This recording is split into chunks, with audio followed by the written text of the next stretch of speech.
আসসালামু আলাইকুম, আমি সাথী।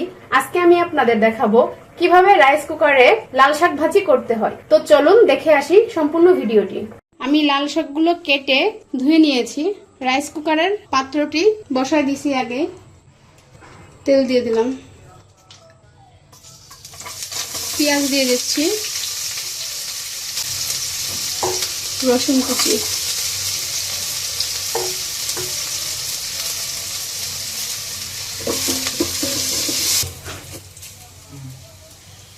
পেঁয়াজটা ব্রাউন কালার হয়ে গেলে কেটে রাখা শাকগুলো দিয়ে দিচ্ছি।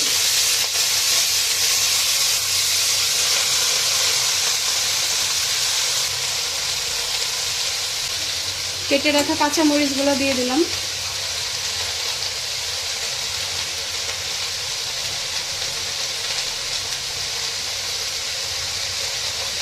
এখানে লবণ আপনারা পরিমাপ মতো দিবেন, কারণ কি লাল শাক কমে যায় অনেকটা। এখানে আপনি পরিমাপ মতো দিবেন, না হলে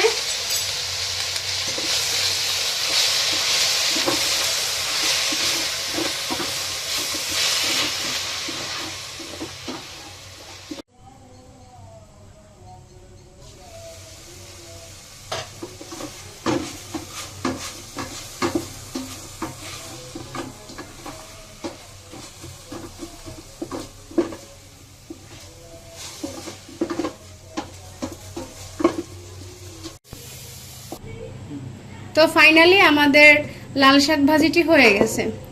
আপনারা চাইলে রাইস কুকারে এভাবে যারা ব্যাচেলার আপু বা ভাইয়ারা আছেন ভাজি করে খেতে পারেন। তো সবাই ভালো থাকবেন, সুস্থ থাকবেন। আসসালামু আলাইকুম।